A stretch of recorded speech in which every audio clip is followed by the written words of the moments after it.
Hello student. तो आज के क्लास में हम पढ़ेंगे क्लास 10th फिजिक्स के चैप्टर नंबर 1 का लेक्चर नंबर 2। तो लेक्चर नंबर 2 में हम क्या क्या पढ़ेंगे, देखिए पढ़ेंगे सबसे पहले परावर्तन के प्रकार, फिर आगे परावर्तन के नियम, फिर विचलन कोण, फिर परावर्तन के नियम पर आधारित आंकिक प्रश्न। तो देखिए आज के क्लास में हम इन सब टॉपिक को कवर करेंगे। तो सबसे पहले आज के क्लास में हम स्टार्ट करेंगे प्रकाश के परावर्तन के प्रकार। तो देखिए परावर्तन के प्रकार, टाइप्स ऑफ रिफ्लेक्शन। तो देखिए परावर्तन कितने प्रकार के होते हैं। परावर्तन दो प्रकार के होते हैं। पहला नियमित परावर्तन और दूसरा अनियमित परावर्तन। अब देखिए परावर्तन को विभाजित करने का आधार क्या है। आधार है कि पृष्ठ की प्रकृति क्या है। यदि पृष्ठ चिकना है, चिकने पृष्ठ से यदि परावर्तन हो रहा है तो नियमित परावर्तन होगा। यदि खुरदरे पृष्ठ से परावर्तन हो रहा है तो अनियमित परावर्तन होगा।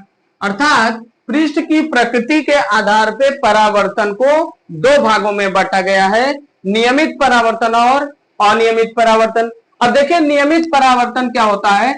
ऐसा परावर्तन जो चिकने पृष्ठ से होता है, ठीक है, ऐसा परावर्तन जो चिकने पृष्ठ से होता है तो उसे कहते हैं नियमित परावर्तन। और इसका पहचान क्या होता है। यदि आपतित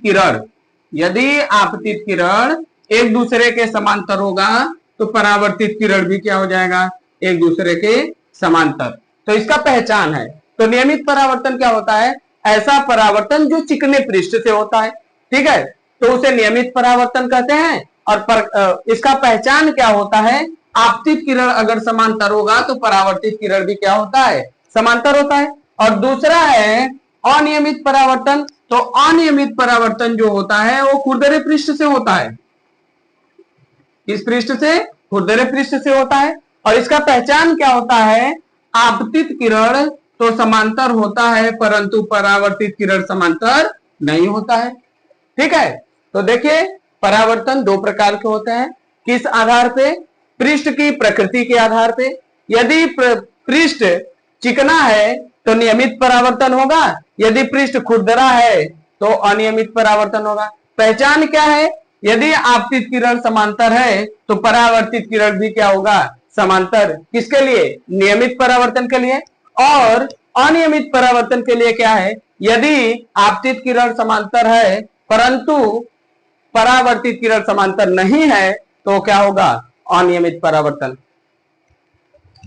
तो देखिए परावर्तन के प्रकार, परावर्तक पृष्ठों की प्रकृति के आधार पर परावर्तन निम्नलिखित दो भागों में विभाजित किया जा सकता है। पहला है नियमित परावर्तन, रेगुलर रिफ्लेक्शन। जब प्रकाश का परावर्तन किसी पालिश युक्त चिकने पृष्ठ से होता है तो प्रकाश किरणें परावर्तन के बाद एक दूसरे के समांतर होती हैं। इस प्रकार के परावर्तन को नियमित परावर्तन कहते हैं। तो यहां पे देखिए पृष्ठ कैसा है, चिकना, किरणें, आपतित किरणें क्या है, समांतर, तो परावर्तित किरणें भी क्या है, समांतर, ठीक है। और दूसरा होता है अनियमित परावर्तन, इरेगुलर रिफ्लेक्शन।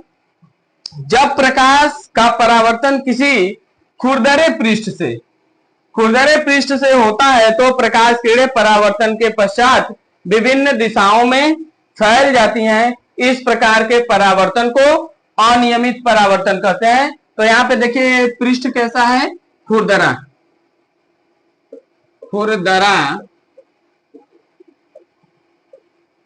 पृष्ठ, ठीक है, खुरदरा पृष्ठ है। उसके बाद यहाँ पे देखिए आपतित किरणें तो समांतर हैं लेकिन परावर्तित किरणें समांतर नहीं है, विभिन्न दिशाओं में फैल जा रही हैं। तो इस परावर्तन को क्या कहते हैं, अनियमित परावर्तन। तो देखिए अनियमित परावर्तन के कुछ अनुप्रयोग पढ़ने हैं जो हमारे दैनिक जीवन में देखने को मिलते हैं। जैसे पहला अनुप्रयोग देखिए, वस्तुओं को देखना। वस्तुओं को देखना। अब कोई वस्तु हमें कैसे दिखाई देती है? मान लीजिए कोई वस्तु है, इसको यदि हर कोण से देखना है, इस तरफ से भी देखना है, इस तरफ से भी देखना है, सामने से भी देखना है, हर कोण से देखना है, तो इसके लिए अनियमित परावर्तन का होना बहुत जरूरी है। यदि अनियमित परावर्तन नहीं होगा, नियमित परावर्तन हो गया, तो प्रकाश किरण आएगा और सभी प्रकाश किरण किसी एक एंगल पे जाएगा, सभी प्रकाश किरण एक दिशा में जाएगा और परावर्तित किरण जिस दिशा में जाएगा केवल उसी दिशा से वस्तु को हम देख सकते हैं। इसीलिए यदि वस्तुओं को सभी कोणों से देखना है तो अनियमित परावर्तन का होना बहुत जरूरी है, क्योंकि प्रकाश किरण जब आएगा तो परावर्तित होकर सभी दिशाओं में फैल जाएगा। चाहे जिस दिशा से देखना है तो परावर्तित किरण वहां जाएगा और हमको दिखाई देगा। तो ध्यान दीजिए, वस्तु को यदि हर एंगल से देखना है, सभी एंगल से देखना है, तो उसके लिए अनियमित परावर्तन का होना बहुत जरूरी है। कैसे? देखिए, जब प्रकाश किरणें किसी सतह से टकराती हैं तो वो विभिन्न दिशाओं में परावर्तित होती हैं। इस बिखरी हुई प्रकाश के कारण हम वस्तुओं को सभी कोणों से देख सकते हैं। और दूसरा है सिनेमा स्क्रीन। तो ध्यान दीजिए, सिनेमा हॉल में जो स्क्रीन लगाया जाता है वो असमतल होता है, खुरदरा होता है, समतल नहीं होता है। ऐसा क्यों होता है? क्योंकि जब वो असमतल होगा, खुरदरा होगा, तो उस पर पड़ने वाला प्रकाश सभी दिशाओं में फैल जाएगा और सभी हॉल में बैठे सभी लोगों को दिखाई देगा सिनेमा। ठीक है? तो जो सिनेमा स्क्रीन होता है वो कैसा बनाया जाता है? असमतल। अगला देखिए, कमरे की खिड़की में खुरदरा कांच लगाना। तो देखिए, कमरे की जो खिड़की होती है उसमें खुरदरा कांच लगाया जाता है। क्यों? क्योंकि खुरदरा कांच प्रकाश जो आता है जब खिड़की पे पड़ता है तो खुरदरा होने की वजह से उसका क्या कर देता है? अनियमित परावर्तन कर देता है और प्रकाश सभी दिशाओं में फैल जाता है, जिससे ज्यादा चकाचौंध से बचा जा सकता है। मान लीजिए कि यदि कमरे की खिड़की में चिकना कांच लगा दिया जाए तो क्या होगा? यहां से प्रकाश आएगा, ठीक है, और कांच क्या करेगा? यदि कांच चिकना होगा तो वो क्या कर देगा? उसका नियमित परावर्तन कर देगा। अनियमित जब परावर्तन कर देगा तो सभी प्रकाश किरणें एक ही दिशा में एक दूसरे के समांतर जाएंगी और जब आंख पर ये पड़ेंगी तो आंख को क्या कर देंगी? चकाचौंध। ठीक है? इसीलिए जो खिड़की होता है उसमें खुरदरा कांच लगाया जाता है।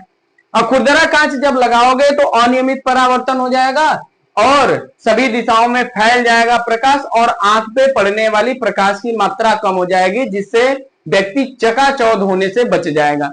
ठीक है? फिर अगला पॉइंट है अखबार का खुरदरा व सस्ते कागज पर छापना। तो देखिए, अखबार जो होता है उसको सस्ते एवं खुरदरे कागज पे छापा जाता है। क्यों छापा जाता है? क्योंकि अखबार का जो अक्षर होता है वो बहुत छोटा होता है। ठीक है? यदि अखबार को चिकने कागज पे छाप दिया जाए तो क्या होगा? यहां जितना भी प्रकाश किरण आएगा उसका हो जाएगा नियमित परावर्तन। और जब नियमित परावर्तन हो जाएगा तो जो व्यक्ति पढ़ेगा अखबार को, उसके आंख पे ज्यादा प्रकाश की मात्रा पड़ेगी। अब छोटे अक्षर से आने वाली प्रकाश की मात्रा यदि ज्यादा हो जाएगी तो उस छोटे छोटे अक्षरों को नहीं पढ़ा जा सकता है। इसलिए अखबार को खुरदरे एवं सस्ते कागज पे छापा जाता है, क्योंकि अखबार के छोटे अक्षरों से आने वाला प्रकाश क्या हो जाता है? फैल जाता है। जब अखबार खुरदरा है तो उससे क्या हो जाएगा? अनियमित परावर्तन हो जाएगा और उसके छोटे छोटे अक्षरों से आने वाला प्रकाश सभी दिशाओं में फैल जाएगा और व्यक्ति के आंख पे पड़ने वाले प्रकाश की मात्रा कम हो जाएगी, जिससे उसके छोटे छोटे अक्षरों को सुगमता पूर्वक पढ़ा जा सकता है। तो दूसरा था क्या? देखिए, लिखा है अखबार को खुरदरे व सस्ते कागज पर छापे जाते हैं जिससे उस पर पड़ने वाले प्रकाश का अनियमित परावर्तन हो सके तथा उसके छोटे छोटे अक्षरों को सुगमता पूर्वक पढ़ा जा सके। तो इसमें हम आगे देखेंगे परावर्तन के नियम। परावर्तन के नियम, लॉज ऑफ रिफ्लेक्शन। तो देखिए परावर्तन के दो नियम होते हैं। पहला नियम क्या होता है, आपतित किरण, परावर्तित किरण तथा आपतन बिंदु पर खींचा गया अभिलंब तीनों एक ही तल में होते हैं, ठीक। और दूसरा नियम होता है आपतन कोण सदैव परावर्तन कोण के बराबर होता है। अब दोनों नियम को समझिए, ए हो गया आपतित किरण और ए हो गया परावर्तित किरण, और ए हो गया आपतन बिंदु और ए हो गया अभिलंब। अब देखिए पहला नियम क्या कहता है, आपतित किरण, परावर्तित किरण तथा आपतन बिंदु पर खींचा गया अभिलंब तीनों एक ही तल में होते हैं। तो तल कौन सा होता है, अब देखिए परावर्तक पृष्ठ है, मान लीजिए क्या है, परावर्तक पृष्ठ है, तो ये हो जाएगा तुम्हारा परावर्तक तल, ठीक है। अब जो आपतित और परावर्तित किरण तथा अभिलंब है, क्या वो इस परावर्तक पृष्ठ के तल में है, नहीं।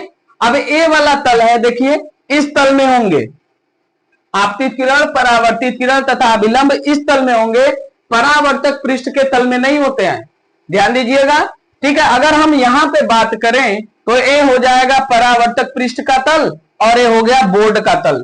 तो जो आपतित किरण, परावर्तित किरण तथा आपतन बिंदु पर खींचा गया अभिलंब होता है, वो परावर्तक पृष्ठ के, ए हो गया परावर्तक पृष्ठ और इसके अभिलंबवत, इसके लंबवत जो तल होगा, इसके लंबवत तल जो होगा उस तल में ए होंगे, ठीक है। तो आपतित किरण, परावर्तित किरण तथा आपतन बिंदु पर खींचा गया अभिलंब तीनों एक ही तल में होंगे। ध्यान दीजिएगा वो परावर्तक पृष्ठ का तल नहीं होगा, उसके अभिलंबवत जो तल होगा उस तल में होंगे, ठीक है। और दूसरा नियम क्या होता है, ये देखिए आपतन कोण आई है और ये क्या है, आप परावर्तन कोण आर होगा। तो दूसरा नियम होता है आपतन कोण सदैव परावर्तन कोण के बराबर होता है, ठीक है। यदि आपतन कोण 30 अंश होगा तो परावर्तन भी 30 होगा, आपतन 40 होगा तो परावर्तन भी 40 होगा, आपतन 50 होगा तो परावर्तन भी 50 होगा। मतलब आपतन कोण सदैव परावर्तन कोण के क्या होता है, बराबर होता है। तो देखिए परावर्तन के नियम, परावर्तन के निम्नलिखित दो नियम होते हैं। आपतित किरण, पहला नियम है आपतित किरण, परावर्तित किरण तथा आपतन बिंदु पर खींचा गया अभिलंब तीनों एक ही तल में होते हैं। और दूसरा नियम है आपतन कोण सदैव परावर्तन कोण के बराबर होता है, कोण आई बराबर कोण आर। तो देखिए प्रकाश के परावर्तन से संबंधित कुछ इंपॉर्टेंट बातें हैं, इनको देखिए। उपरोक्त दोनों नियम समतल पृष्ठ के अलावा गोलीय पृष्ठों के लिए भी लागू होते हैं। तो जो परावर्तन का दोनों नियम है वो समतल पृष्ठ के लिए तो लागू होता ही होता है, इसके अलावा गोलीय पृष्ठों के लिए भी क्या होता है, लागू होता है।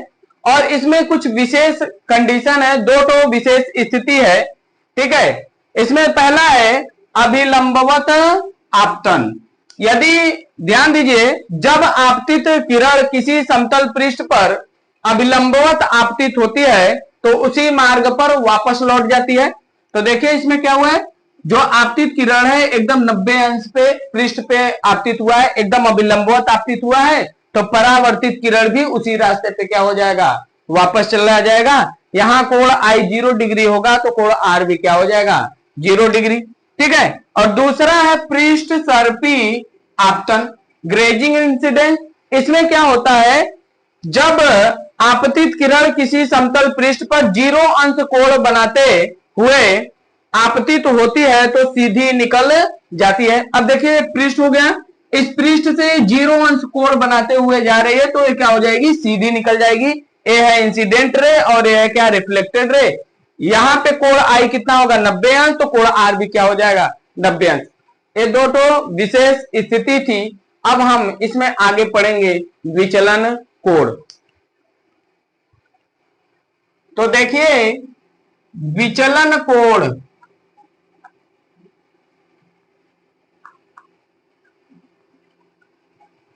Angle of deviation. तो देखिए विचलन क्या कोण क्या होता है, ए हो गया परावर्तक पृष्ठ, ठीक, ए हो गया आपतित किरण, ए हो गया परावर्तित किरण और ए हो गया अभिलंब। यदि मान लीजिए इस आपतित किरण के रास्ते में दर्पण नहीं आया होता, परावर्तक पृष्ठ नहीं आया होता, तो प्रकाश किरण ऐसे सीधा जाता, ठीक। अब इस परावर्तक पृष्ठ के आ जाने से जो प्रकाश किरण है इतना घूम गया है, अपने रास्ते से विचलित हो गया है, ठीक है, जाना चाहिए ऐसे घूम के चला गया ऐसे, तो ये जितना डिग्री घूम जाएगा उसी को कहते हैं विचलन कोण, ठीक है। अब देखिए विचलन कोण जो होता है उसको डेल से प्रदर्शित किया जाता है। अब इस विचलन कोण का मान हम कैसे निकालेंगे, तो ध्यान दीजिए ये कोण क्या हो जाएगा I और एक कोण क्या हो जाएगा R। अब ध्यान दीजिए पूरा कोण कितना होगा 180, ठीक है। अब I plus R plus del बराबर हम क्या लिख सकते हैं 180। तो यहां से देखिए लिखेंगे I plus R plus del बराबर 180 डिग्री। अब यहां से डेल का मान निकालना है, तो डेल बराबर 180 माइनस I प्लस R। अब हमको पता है परावर्तन के द्वितीय नियम से, परावर्तन के द्वितीय नियम से क्या पता है कि कोण I बराबर कोण R होता है, तो हम I की जगह R भी लिख सकते हैं। तो डेल बराबर 180 माइनस I के जगह R लिख दीजिए, एक R पहले से है, तो डेल बराबर हो जाएगा 180 माइनस 2R, एक फार्मूला A आ जाएगा, ठीक। अब हम R के जगह I भी लिख सकते हैं, तो यहां से डेल बराबर 180 माइनस 2I भी आ जाएगा। तो ये क्या है विचलन कोण का फार्मूला। तो देखिए अब इसमें हम आगे देखेंगे परावर्तन के नियम पर आंकिक प्रश्न। तो देखिए पहला प्रश्न क्या है, यदि किसी समतल पृष्ठ पर आपतित किरण अभिलंब के साथ 60 डिग्री का कोण बनाती है तो ज्ञात कीजिए पहला परावर्तन कोण, दूसरा परावर्तित किरण तथा पृष्ठ के बीच कोण, तीसरा आपतित तथा परावर्तित किरण के बीच कोण। तो सबसे पहले इस सवाल में क्या करिए, फिगर बना लीजिए। ए हो गया क्या समतल पृष्ठ, परावर्तक पृष्ठ हो गया, ठीक। ए है आपतित किरण और ये बनाइए क्या अभिलंब। अब देखिए सवाल क्या बोल रहा है कि आपतित किरण अभिलंब के साथ 60 डिग्री का कोण बनाती है। इसका मतलब ए वाला कोण कितना डिग्री हो गया 60 डिग्री। आपतित किरण अभिलंब के साथ 60 डिग्री का कोण बनाएगी। तो पूछ रहा है ज्ञात कीजिए परावर्तन कोण। इसका मतलब परावर्तन कोण का मतलब परावर्तित किरण अभिलंब के साथ कितने डिग्री का कोण बनाएगी, ये भी क्या होगा 60 है, ठीक है। तो देखिए इस सवाल को कैसे हल करना है, दिया है, क्या दिया है उसको लिखिए पहले, दिया है क्या दिया है आपतन कोण, आपतन कोण। अब आपतित किरण और अभिलंब के बीच का कोण आपतन कोण ही होता है। तो सवाल में दिया है आपतन कोण, कोण I बराबर 60 अंश, ठीक। अब पूछ रहा हमसे क्या पहला परावर्तन कोण, तो ये कोण पूछ रहा है।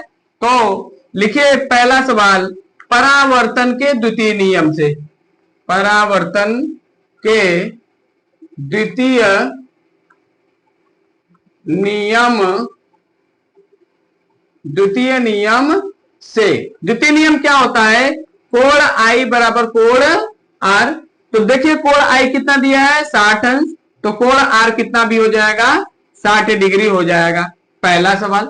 दूसरा सवाल क्या पूछ रहा है परावर्तित किरण तथा पृष्ठ के बीच का कोण।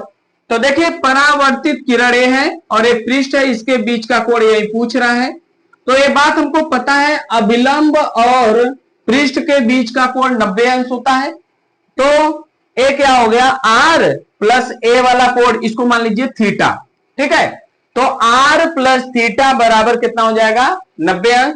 तो दूसरा सवाल क्या हो जाएगा r प्लस थीटा बराबर 90 डिग्री। तो यहां से थीटा बराबर हो जाएगा 90 माइनस r बराबर 90 माइनस 60 बराबर हो जाएगा 30 डिग्री। तो परावर्तित किरण तथा पृष्ठ के बीच का जो कोण होगा वो कितना आ जाएगा 30 डिग्री। और अगला सवाल कह रहा है तीसरा सवाल आपतित किरण तथा परावर्तित किरण के बीच का कोण। तो आपतित और परावर्तित किरण के बीच का जो कोण होता है वो होता है I प्लस R। तो तीसरा सवाल आपतित तथा परावर्तित किरण के बीच कोण जो होता है वो होता है I प्लस R। तो देखिए I का मान कितना है I का मान 60 और R का भी मान क्या है 60। तो 60 प्लस 60 बराबर आ जाएगा 120 डिग्री। ठीक है, तो इसमें क्या आ जाएगा परावर्तन कोण आएगा 60 डिग्री, परावर्तित किरण तथा पृष्ठ के बीच का कोण आ जाएगा 30 डिग्री, आपतित किरण तथा परावर्तित किरण के बीच का कोण आ जाएगा 120 डिग्री। और इसमें एक सवाल और पूछ सकता है, इसमें चौथा सवाल पूछ सकता है विचलन कोण बताइए, विचलन कोण। तो इस सवाल में जब विचलन कोण पूछेगा तो विचलन कोण का फार्मूला लगा दीजिएगा। विचलन कोण डेल बराबर होता है 180 माइनस 2i। अब ध्यान से देखिए 180 2i का मान कितना है 60। तो हो जाएगा 180 माइनस 60 दूनी 120 आ जाएगा विचलन कोण 60 डिग्री। तो विचलन कोण आ जाएगा 60 डिग्री। ठीक है, ये पहला सवाल है। और दूसरा सवाल देखिए क्या, यदि कोई प्रकाश किरण किसी समतल पृष्ठ पर 40 अंश कोण पर आपतित होती है तो ज्ञात कीजिए आपतन कोण, परावर्तन कोण, परावर्तित किरण तथा पृष्ठ के बीच कोण, आपतित किरण तथा परावर्तित किरण के बीच कोण, विचलन कोण। इन सब सवालों को हल करने के लिए सबसे पहले हम क्या करेंगे, इसका डायग्राम ड्रा करिए। ठीक है, इसका डायग्राम बनाइए। ये है आपतित किरण, ये है परावर्तित किरण और ये हो गया क्या अभिलंब। अब देखिए सवाल में कह रहा है कि आपतित किरण समतल पृष्ठ पर, इसका मतलब जो आपतित किरण है वो समतल पृष्ठ के साथ कोण बना रहा है कितना 40 अंश। ठीक है, और सवाल में पूछा है सबसे पहला क्या आपतन कोण। तो सबसे पहले लिखिए दिया है, क्या दिया है आपतित किरण तथा पृष्ठ के बीच कोण बराबर कितना दिया है 40 अंश। सवाल में पूछ क्या रहा है आपतन कोण, आपतन कोण। तो देखिए आपतन कोण आई हम कैसे निकालेंगे, ए आपतन कोण होगा आपतित किरण और विलंब के बीच का कोण होगा। ठीक है, अब देखिए पूरा समतल पृष्ठ और अभिलंब के बीच कोण 90 अंश होता है और ए कोण 40 है, ए कोण आई है। यदि हम 90 में से 40 को घटा देंगे तो हमको आई मिल जाएगा। तो हम लिखेंगे आपतन कोण आई बराबर 90 माइनस 40 बराबर आ जाएगा कितना 50 डिग्री। ठीक, और दूसरा सवाल पूछा है परावर्तन कोण, परावर्तन कोण। तो परावर्तन कोण निकालने के लिए हम परावर्तन के द्वितीय नियम का प्रयोग करेंगे। परावर्तन का द्वितीय नियम क्या कहता है कोण आई बराबर कोण आर। अब यहां से देखिए कोण आई कितना है 50 डिग्री, तो आर का मान भी आ जाएगा कितना 50 अंश। तो परावर्तन कोण भी कितना आ जाएगा 50 अंश। ठीक है, तीसरा सवाल पूछ रहा है परावर्तित किरण तथा पृष्ठ के बीच का कोण। तो देखिए ये हो गया परावर्तित किरण और ये हो गया पृष्ठ, इसके बीच का कोण पूछ रहा है, इसको मान लीजिए थीटा।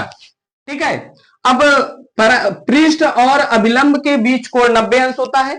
ठीक है, ए है थीटा और ए है परावर्तन कोण आर।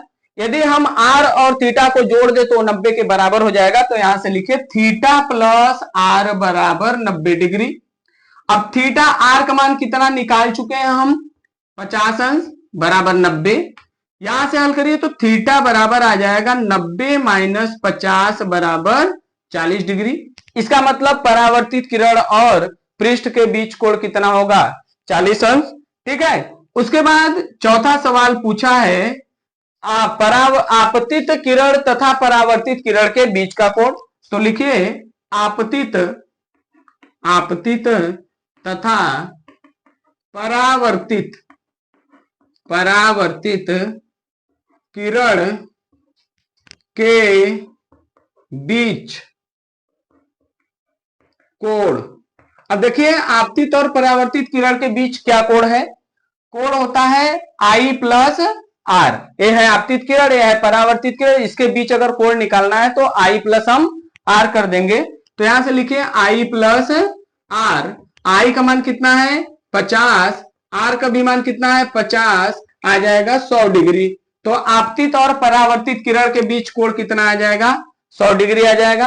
और इसमें पांचवा सवाल पूछा है क्या? विचलन कोण। तो देखिए विचलन कोण का फार्मूला था डेल बराबर 180 माइनस 2y। ठीक है, अब यहां से देखिए 180 हो गया, आई का मान कितना है? 2 गुणे 50, 100 हो जाएगा। 180 में से 100 घटा हो गया, आ जाएगा 80 डिग्री। तो ये था प्रकाश के परावर्तन पर आंकिक प्रश्न। इस तरीके के सवाल यहां से बन सकते हैं।